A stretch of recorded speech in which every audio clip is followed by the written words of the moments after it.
Yes, sir. My question is about oil from the North Slope of Alaska. Yes, sir. Why don't we sell it to Japan, and what would be the implications of doing that? There is the only reason we don't sell it for Japan is the same reason why we have had tariffs and protection and foreign price supports, because of the nationalistic protectionist interests. From an economic point of view, there is no doubt whatsoever that it is absolutely absurd for oil from the North Slope to be shipped down to California, to be sent over by expensive land transportation to the Middle West, and at the same time for Japan to be importing oil from the Middle East. If you allowed the markets to work, there would be no problem. There is no question that oil from the North Slope would go to Japan. But this is another case in which what is sensible is being prevented by erroneous governmental policy. Governmental policy has nowhere, in my opinion, in recent years done more harm than in the area of energy, in which we have been saying it's unpatriotic to produce oil, and if you produce oil, you're going to get hit with a heavy tax. It's patriotic to import oil, and we're going to subsidize the import of oil from abroad. It's absolutely absurd. You know, the U.S. government has a unique capacity for getting things upside down. In the days of Mr. Eisenhower, he was our greatest post-war president, so in my opinion, even though he did come from Kansas. So I'm not, but it's still a very fascinating fact that the oil interests in this country and the people in this country were concerned about the competition from cheap foreign oil. So they induced President Eisenhower to impose an import quota on the production of cheap foreign oil. So when foreign oil was cheap, we insisted that we use scarce, domestic, expensive oil and not use cheap foreign oil. Now, in the past 3 years, the situation has been reversed. Foreign oil is expensive and difficult, and U.S. oil is cheaper and more readily available. So what do? In our great wisdom, we restrict the production of domestic oil, and we subsidize the import of foreign oil. How silly can you be? Yes, sir. We read about the dollar being weak on the dollar exchange. How did it become politically feasible to unpeg the dollar, and what are the advantages and disadvantages of an unpegged foreign currency versus a pegged foreign currency? It became politically feasible. Let me put that in a different way. The one thing that makes anything politically feasible, is a real crisis in which you have to do something. Where all of us stick in the muds. None of us likes to change our ways unless he has to. Why did Britain's going off the gold standard in 1931 become politically feasible? Because there was nothing else you could do. It was in a desperate state and it no longer could hold it. Why did the unpegging of the dollar in 1971 become politically feasible? Because there was nothing else you could do about it. Because there was a world crisis and you had to do something. And what you had to do, the only alternative, would have been either far-reaching exchange control over every aspect of international transactions, which wouldn't have worked for very long either, because human beings are too ingenious in finding ways around such controls, thank goodness. And so you either had to do that or you had to unpeg the dollar. That's what made it politically feasible. Why was it desirable to do so? For reasons I think that have already become clear in what I said. Because the most efficient way to make sure that flows of trade between different countries are appropriate is to have a free market exchange rate for currencies. The case for unpegging the dollar is identical with the case for not having wage and price controls at home. There is no difference in principle between freezing the dollar's price, and freezing the price of oil or any other product. Indeed, it's fascinating when you come to political feasibility. When President Nixon on August 15, 1971 unpegged the dollar, he established a free market in the dollar. He simultaneously went in the opposite direction by freezing domestic prices and wages. His left hand did not know what his right hand was doing. Yes, sir. My question was economists have been speculating the issue of reestablishing price and wage controls. I guess you just commented on that. Would you like to elaborate on that a little further? I am afraid that the chances that we shall have price and wage controls are unfortunately not negligible. It is a device that governments have repeatedly resorted to try to cover up the effects of their own policies. It is offered as a cure for inflation. It is not a cure for inflation. It has never been a cure for inflation. It is an alleged cure that is far worse than the disease, because its effect is to repress the symptoms, to repress the consequences of the more basic force. I always say that if you want to analyze wage and price control, the simplest analogy that brings it home is to think of a kettle on your stove in which there's water, and the water is boiling. It's got a cover on it, and the boiling water is threatening to throw the cover off. Now, obvious, sensible thing to do is to turn down the heat under the kettle. Another thing you can do is to take a brick and put it on top of the kettle, and at the same time turn up the heat. That is precisely what President Nixon did in 1971, when he simultaneously put a brick on top of the kettle by freezing prices and wages, and at the same time launched on a more expansive monetary and fiscal policy which turned up the heat under the kettle. And what happened? The lid of the kettle blew up. You held it down for a little while, and then you had a 12%, 13% inflation.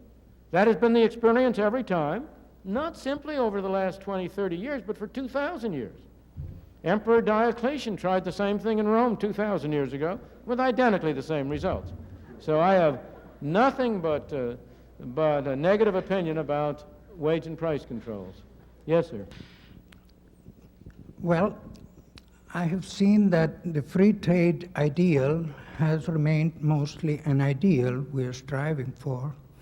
We have seen that in continental Europe, they are leaving it aside every time some of their economic advantages are involved. I'm very concerned with what happens to the farmer here in Kansas. I've been a long-time resident, and I've been thinking the following.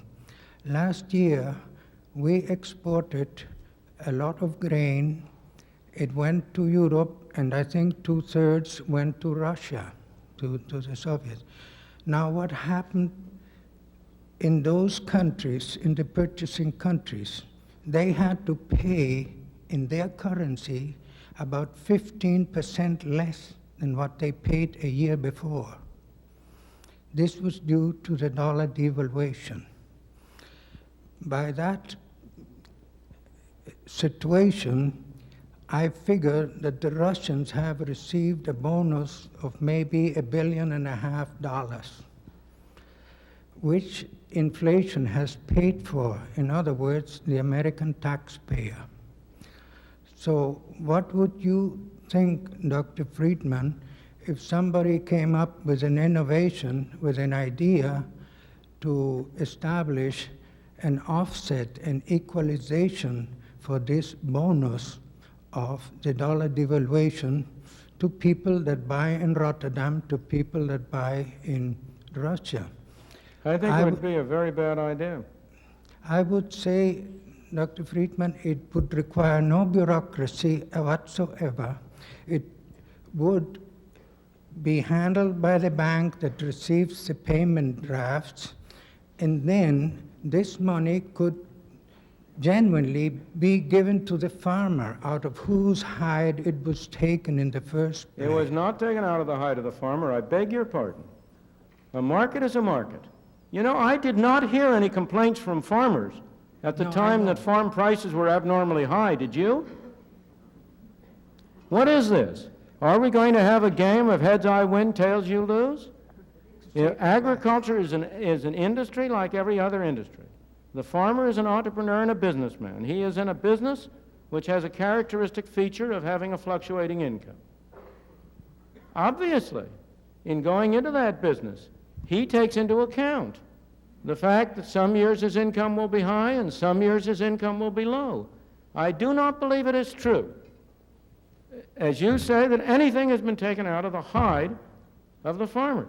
On the contrary, if we take the experience of the United States over the past 20 years, we have had enormous governmental subsidies to the farmer. Now, the farmer hasn't benefited from that. Let me go slowly. You see, the problem with all of these things like you're describing is that they never have the results that the well-intentioned people who propose them intend to have. What is the effect of spending a lot of money trying to help the farmer? The effect of it is, first of all, to encourage more people to be farmers than otherwise would. Second of all, to make costs of producing agricultural products higher than they otherwise would be, because the counterpart of this is that you take land out of cultivation. It has a lot of side effects which eat up a large fraction of the gain, but that doesn't reduce the cost to the taxpayer. The taxpayer has paid twice. He has paid in the form of higher prices for his food than he need have paid, and he has paid second in the form of the taxes. Now, so far as the Russian case is concerned, I believe you have to be very careful here. I think we should allow the Russians freely to buy all the agricultural products they want, provided they pay for it with their own money, out of their own pockets, and we don't subsidize them. The real problem with the Russian purchases is that in large part it has been subsidized by loans from Western countries. Insofar as those loans are made by private people, that's their business. They're risking their money. Insofar, however, as they have been government guaranteed, as they often have, I am opposed to that. I do not believe that we ought to guarantee loans to the Russians. But then I think we ought to say, okay, if the Russians want to buy wheat, fine. So far as the common market is concerned, they have engaged in agricultural protectionism on a large scale, as you say. They are making a mistake to doing that. They are already suffering by paying a higher price for their agricultural products than they need to. We ought to encourage them to reduce their barriers, of course, on trade. But I think, how many times have you and I heard the story that here is a particular government reform which will not require a bureaucracy? I'm sorry, sir, there is no such animal. I stand corrected with pleasure. Thank you.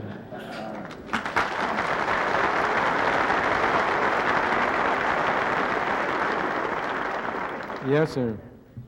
Dr. Friedman, there are people in agriculture who feel that farm programs work to the disadvantage of the American farmer, but perhaps for a different reason than you cited in the formal portion of your lecture. What would you say to the argument that someone in agriculture may make that farm price support programs for agriculture are a disadvantage to the farmer because an urban-oriented Congress has learned how to use farm subsidies to increase domestic farm production far and above what the free market itself would have dictated? Well, you're raising, as you realize, an extremely complex question, which does not admit of a one or two sentence answer. I realize, and I did not mean, and I do not mean, to suggest that all farmers or all farm organizations are in the same class. They're not. The Farm Bureau Federation has, over most of its existence, been a staunch supporter of free markets in agriculture. It has, in general, been opposed to the kind of restrictive measures and price supports and so on that have been followed. And I believe that the argument you make is a valid one. This is why I said earlier that although the taxpayer has paid heavy sums, it is not clear that the farmer has benefited. But also it's not clear that the consumer has benefited.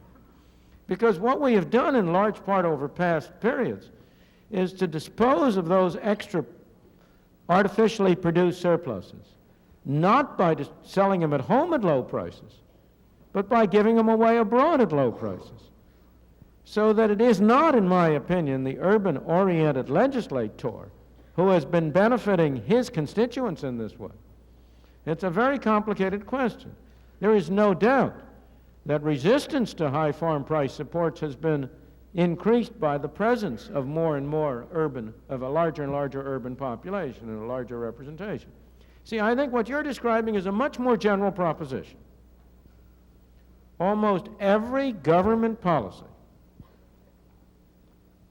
may have short-term benefits to small groups, but in the long run, it tends to help nobody but simply waste the money. And the reason for that, in general, is the kind of thing you're describing here. Because if government is going to give away $1 billion, it pays people to spend $1 billion to get it. Now, the people who get it aren't always the ones who spend the money. Some people are disappointed. They engage in a lottery. They spend money in the hope of getting a government measure which will benefit them, and they lose. Other people win the prizes. But on the average, the group as a whole is likely to lose. Why does it lose? Because in addition to the money that's taken from the taxpayers, of the money that's taken from the taxpayers, a commission is taken off the top by the bureaucrats who collect it and the bureaucrats who distribute it. So you take $1 out of the right-hand pocket of people in order to put 75 cents back in the left-hand pocket. And that's the kind of thing you have in the case of agricultural subsidies, in my opinion. Yes, sir. In a recent interview of U.S. News & World Report, Secretary of the Treasury Blumenthal blamed our current rising inflation in a large part on our foreign trade and unions.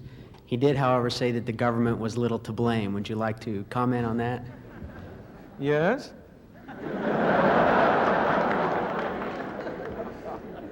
Unfortunately, it is one of the defects of our political system that we always put a Secretary of the Treasury and other high government officials into a position in which, when they make public statements, they are almost driven.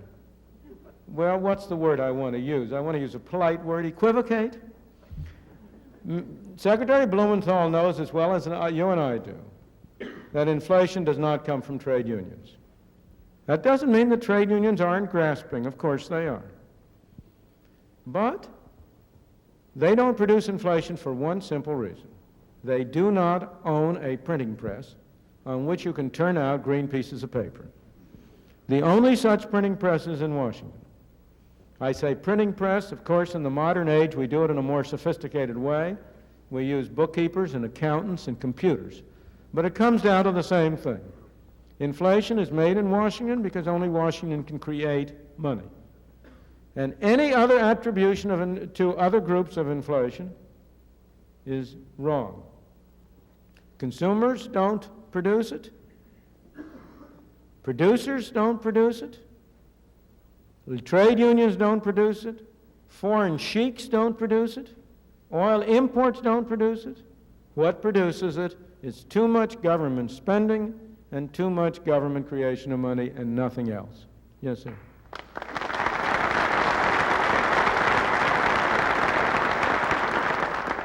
Before you clap, let me point out that the reason why we have too much printed spending and too much printing of money is because you people want it. You and I. We're citizens. We run this country. If Congress has been voting higher and higher spending, why? Because it has been politically profitable for them to do it. If they have been voting higher spending and not voting the higher taxes to pay for it, why? Because it's been politically profitable to do it. We would all like to get something for nothing. And so the political process has been leading to Congress increasing spending, not increasing taxes, and financing the difference by the hidden tax of inflation. I think we are unwise. But let's not blame the others. The problem, you know, in that famous statement of the cartoonist, we have met the enemy and they is us.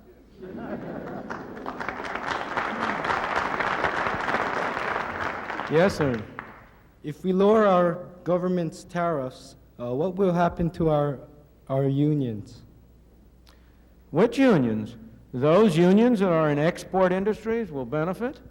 Those unions which are in industries which at the moment could be substituted for by imports would lose.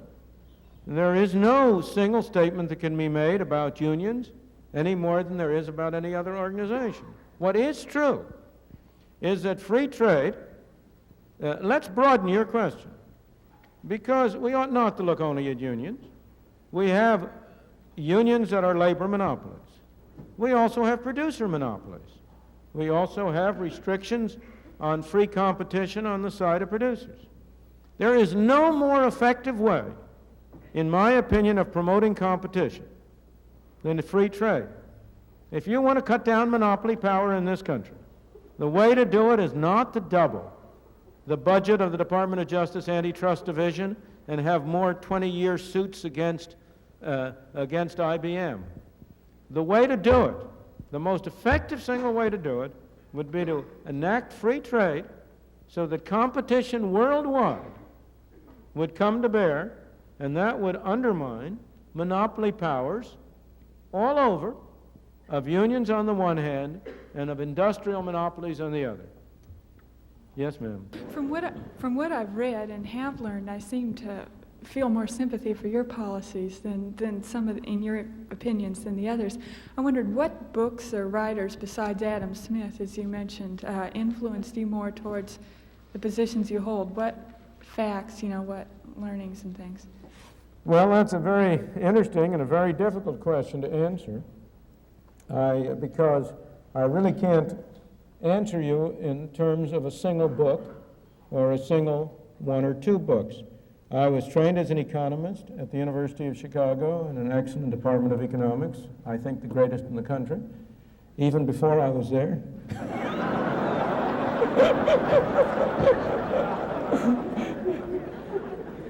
And it's an interesting thing that professional economists in general, in their professional work, are led by a study of the way in which a market operates to be far more sympathetic to the use of the market than are most other groups. The great books in this tradition, after Adam Smith, are, of course, the works of David Ricardo, John Stuart Mill, Alfred Marshall, and coming down to the present day, Frank Knight, Friedrich Hayek, Ludwig von Mises. You have a great series of books, in Britain, Lionel Robbins, John Jukes. It's very hard to name just one or two. I think one of the most important of all the books that influenced a lot of people, myself included, was Friedrich Hayek's book, The Road to Serfdom, published in 1944. And it remains a powerful and compelling book on what I think is not so much in the area of free trade as in the broader problem, the major problem of our time. Yes, sir. In your formal lecture, you mentioned the dollars and the yen and how they should try to equal. How long would this take, and what about the steel worker who is now being laid off? What will happen to this person? Well, in the first place, it takes a very short period of time. The foreign exchange market is a very free and volatile market.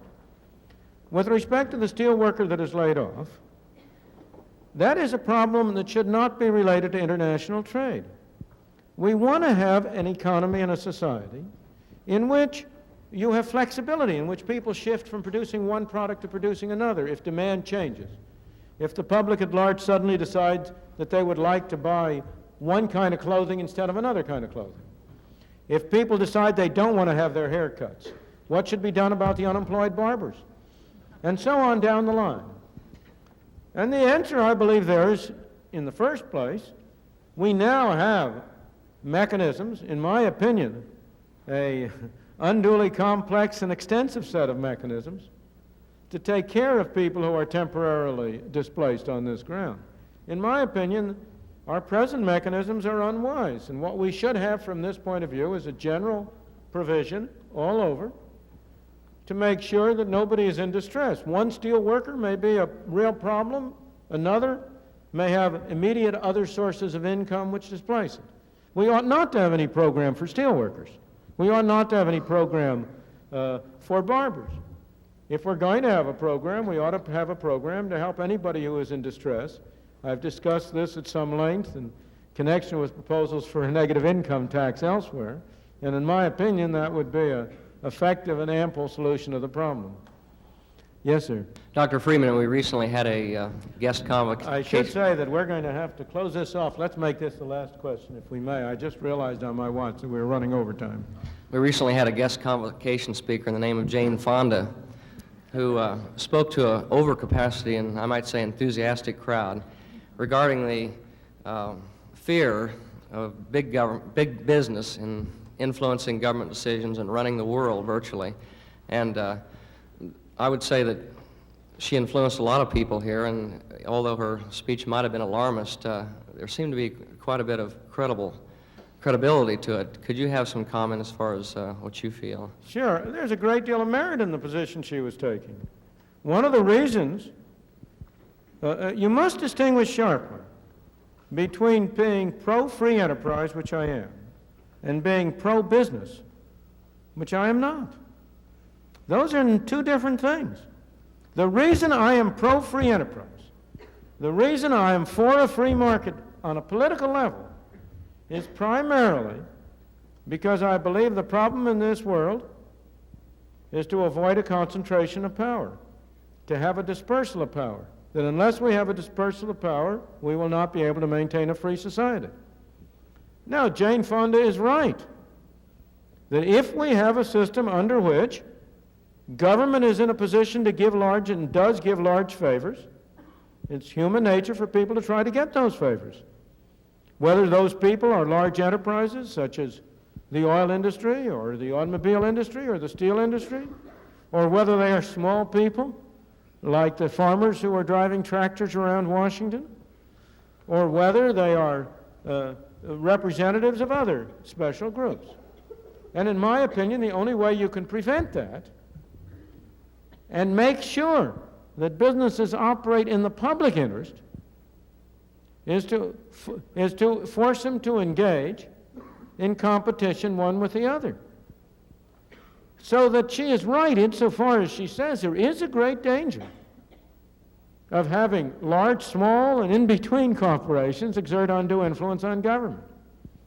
Where people like Jane Fonda go wrong is in not recognizing what the answer is.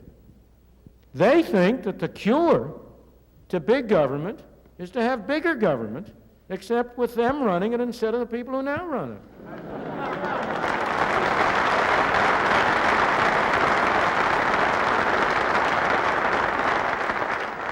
But in my opinion, the only effective cure is to reduce the scope of government, to get government out of the business. If government is prohibited from engaging in activities which can benefit special groups, then those special groups will not have any incentive to go to Washington. For example, to dream an ideal. Suppose we could have a constitutional amendment prohibiting Congress from making any laws imposing tariffs. Well, there would be a lot of lobbyists in Washington who would lose their jobs overnight. That would reduce the incentive for corporations to try to affect government, and similarly down the line. So we must separate diagnosis and problem from cure. And I believe that that's the area in which she is likely to mislead the public. I want to say one more thing. If you've got a choice between big government and big business, there's one important difference. No big business, whether it be General Motors or U.S. Steel or any other, can get $1 from you unless you voluntarily pay it off and think you're getting your dollar's worth in return. General Motors cannot send a policeman to take money out of your pocket. It can only get money from you insofar as it can produce a product that you think worth buying. It may indirectly get money out of your pocket by operating on government to impose tariffs on foreign cars. That's why we oughtn't to do that. But in the market, no business, however big, can get money from you except by providing you with something you value in return. That's hardly the case with government. Big government can send a policeman and take money out of your pocket, whether you believe you're getting your money's worth or not. That's an enormous difference. It's a difference between freedom and coercion, and it's a difference that we can only maintain if we keep down the size and scope and role of government. Thank you.